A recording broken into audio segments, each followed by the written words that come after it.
Hello everyone and welcome back to Let's Play Europa Universalis IV with me, Alfapiomega, Meiou and Taxes Historical Immersion in Bohemia. So the date is March 1791. We're still recovering from the series of wars that we have led. Though it might seem that our war exhaustion is gone, it's not entirely true. We're still having a little bit of things to deal with. First of all, I have increased my army maintenance to maximum to reinforce all of my units, which has happened, but we're missing a leader for the Magyar Hadsereg.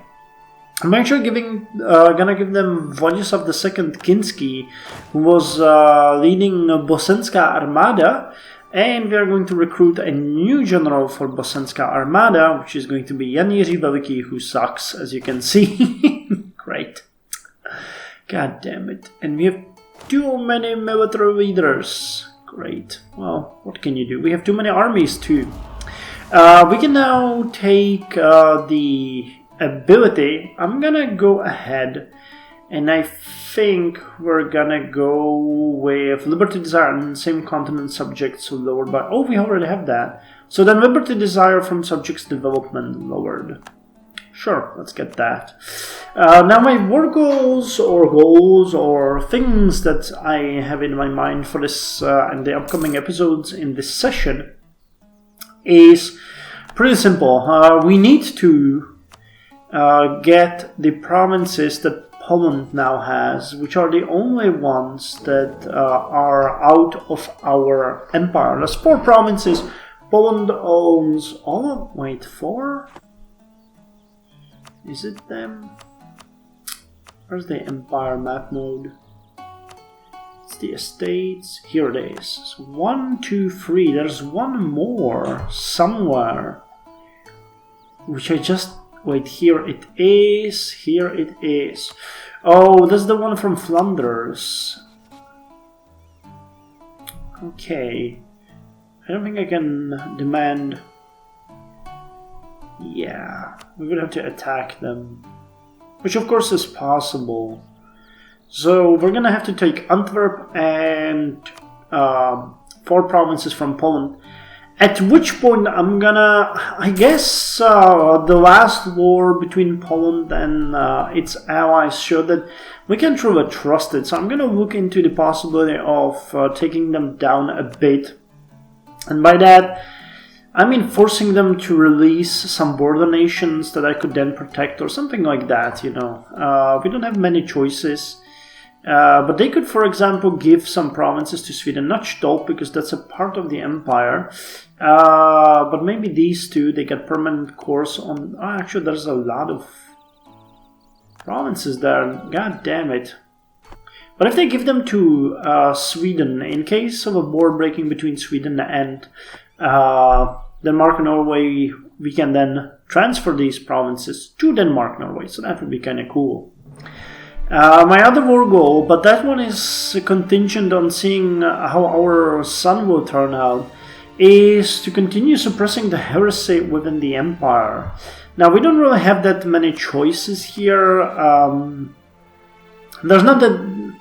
You know, we could fight many people. On the other hand, I don't really know if that is just the right case. For example, Wolfgast keeps offending us all the time by reverting back to Protestant faith. I've half a mind of just downright force vassalizing them and forcing them to convert, but we'll see. We do have a number of vassals at this point, which we might consider annexing. We do have too many relations, but it's not that bad. We're 2 over, which because I'm focusing on diplomacy here, gives us the end of 9, which is, you know, it's kind of fine. But still, you know, we should be able to do something with that. Generally speaking, you guys drawing? Yes, you guys drawing. As far as money goes, the one thing that I mentioned in the last episode that I am going to do is develop the southern lands here. I want to let this go on for a bit more to see how things are going to do. We need to... Oh, we can call Uzhhorod. Okay, let's do that. And we still get, or have, that one province over here, Opera Gaura, that we just have nobody we could give it to. Now I'm gonna probably develop it further if I can, and try to just build forts on it and somehow hold it as one of the border provinces that we have here. Or, you know, similar to Nisa. Which also reminds me that we might want to expand our influence in this area. We do have some claims here that would, in case we fight Aragon down the line, which might happen, you know, if we get into war with Flanders, we might fight Aragon. In that case, I would probably kind of like occupying and gaining those provinces from them, but we'll see. So with that said, we got 5,918 gold right now. I don't think there's much we could do in Praha, is there? No. I could save up the money for the city law court. Oh, we'll see. I also have a half a mind of starting to annex Bayern Ingolstadt, a very powerful vassal of ours. But the matter of the fact is, honestly, that our reputation right now is not so good. Many of the people that are voting for us are doing so because they have to. It's kind of funny that, for example, Wolfgast is voting for us when they would not accept our alliance due to the abysmal trust they have. But, you know, I think this is gonna greatly improve when we reconquer the provinces from Poland and give them to them. Okay, I guess I've been speaking for way too long. I'll be back when things take off and there's something more to mention. The Emperor is dead, unfortunately, but we have been re-elected, and well, the ruler of Hesse has unilaterally decided to set aside his lawfully wedded spouse. What an insult. We lost some claims, we gained some claims. Jindřich Prokop, no description. We can get construction cost or extra stability. His efforts will be admired. His reputation reaches further out. Well, our queen consort Gundula is now on the throne. She's kind-hearted. So his reputation, and that should allow us to, almost build. I've decided I want to set a law court. Sumi. It's gonna be a nice building for Praha. Many of you have probably noticed that I mentioned that our queen is kind-hearted, and I decided to take a bit of care of that, or to build upon that by offering favors to the greater nobles. We're gonna send them 1,737 gold, and in turn demand them to improve serf condition. This is going to lower the national unrest and stability increase interval. However, the more important, all rural population growth is increased by 3%. We just want our people... Oh shit! I've just done that, and our queen has died. And wow, do we have a good regency. Damn, okay. So, yeah, we've just done that, and that is pretty much all that. I also wanted to revoke their privilege to permit all commoners into the office of court, but I guess I'm not gonna do that because the queen, before signing the edict, died. Damn. And the thing was that, plan here was to improve the southern territories. Most likely strategically we're going to start building fortifications in Bosna because it's actually pretty important and it's one of our capital cities. So I would like to have them a bit more under control. Okay, the autonomy here is dropping rapidly. That's really nice. We also want to build a new road, as I mentioned, from Pest down to Kotor. We have one you know, through the original territory. But I think I'm gonna upgrade the roads in Rama to Bosna, promote peace and order, and here, you know, like this, and then from Bosna to Pech. Pech has an improved road, so it will be Shrem, Usora, Bosna. Bosna has road network, so let's wait, what? Oh, we're already improving the roads. Okay, what? Oh yeah, we're building a road here. Good. So that means I can focus on Rama. We do have some manpower, so let's burn it off here. And we have some here in Tremonia, which is actually, you know, I started not really with Duklia, but I started improving these two provinces as well, so that generally speaking our coast is a bit more developed. But we'll need to upgrade the roads here too. Okay, 343 is pretty good. That's gonna connect them to here. And while you got roads, you don't really have roads. And we could pay for that, so got it. So the southern connection through the original Bosnian territory is growing, which is nice. And I guess we'll have a number of years ahead of us where we're gonna do nothing while our heir Vratislav is aging. So let's just enjoy that, watch our army professionalism grow, and, you know, let's just follow in the footsteps of our queen and improve a place here, improve a place there. Because the northern territories are doing generally good, you know, we have done well here.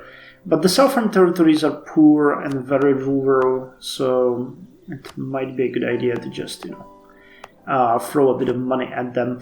But in the upcoming decade that Vratislav is not gonna get on the throne. Okay, let's say we're getting 2,000 gold per month. That's hardly the 2,000 gold per year.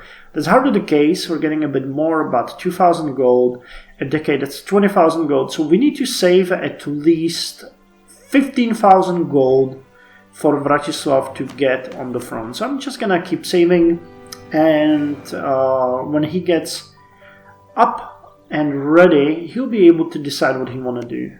Probably start a war with France. Sorry, not France, but Poland. However, in the meantime, he'll be able to do, you know, the buildings and everything he wants. Gelran separatists. You know, I would really like to give you to Gelra if I fucking could. I have no problem releasing Gelra as a vassal if you guys will just take the fucking province. Hey, I could... Okay, I could release Guild theirs. And get Upper Gelra. And then cancel their vassalization. That would make them independent.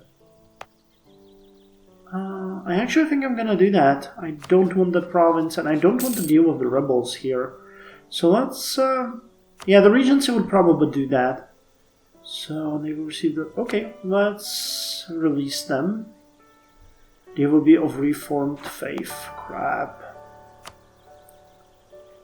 There's probably no way we can convert this province. Okay, well, let's release them. And they are now our vassal. But we don't want a vassal, so... God damn it, now they will be our vassal until 1799. Any other relations that I can just break? Persia, no. Denmark, Norway, no. Austria, I get a military access through Austria. So let's cancel that, and that should... Okay, so, well, okay, in that case, if we can just keep them as a vassal, I guess we'll just keep them as a vassal diplomatically. Oh god. National institutions, well, we're gonna give them to them. Okay, so this seems pretty cool. So, yeah, Let's skip ahead. Well, we can now take the second empire idea called greatness.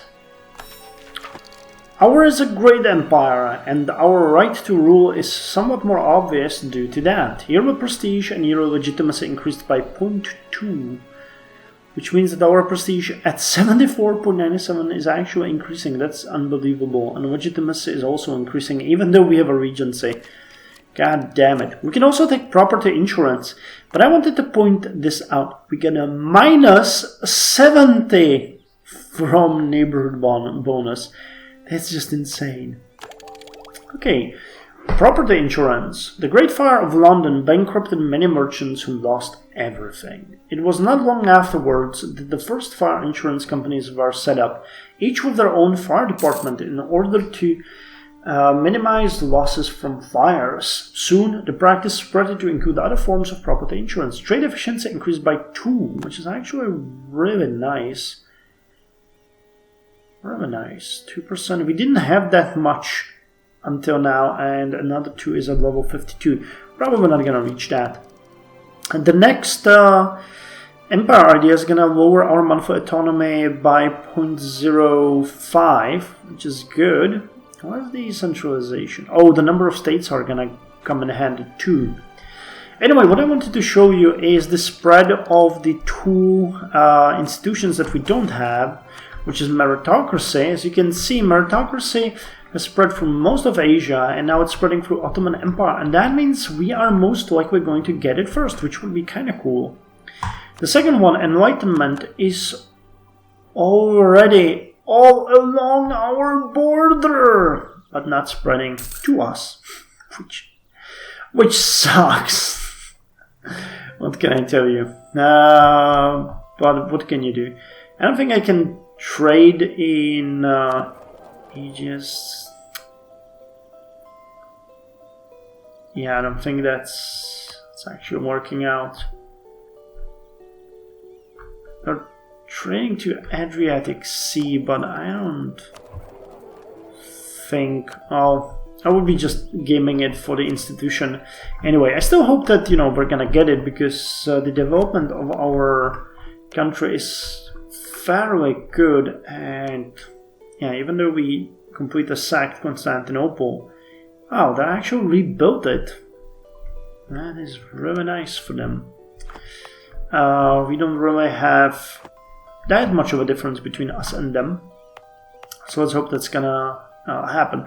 And I found of a great idea that we might have done in this case, and that is when the Let's Play ends, I'm gonna go through all of my provinces and list, I guess, 10 biggest cities in the empire. I wonder, my guess would be that's of course gonna be Praha, Ostmark, Budapest, maybe Koloshvar. It's a fairly big city, could be there. Bosna could appear, and other places like Berlin. Yeah, definitely Berlin, which is at 113, but also Stettin is a fairly big city and stuff like that. So it would be interesting to see where our people were living. Now, with all of this investment that we have recently, our urbanization has grown to 12.3%. Over 5.5 million people are living in cities. It's incredible knowing that 1 million of those are living in our capital. Pretty damn cool. We're almost at 45 million people. I wonder what the population of France is, honestly. I think they could be somewhere near that number. Who knows? And Poland would still not give us the unlawful territory. They have a hostile attitude towards us, which is going to be hard to break. Now, if I started improving relations with my... We're gonna get to what? Minus... Broke road march, yeah, that pisses them off.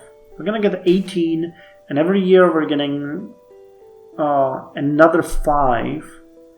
So maybe, in a year we could get across above 0. Oh, burghers gain extra loyalty.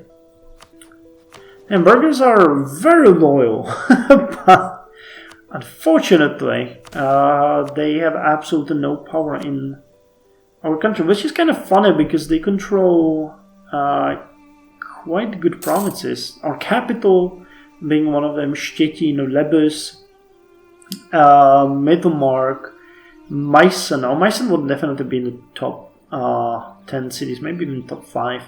These provinces here, so you know, they just need like a little push, and they'll get over that 5%, and then the real game is gonna start. So anyway, I guess that's all for this episode, and I'll see you in the next one, where we are most likely gonna just continue sit around waiting for Vratislav to age.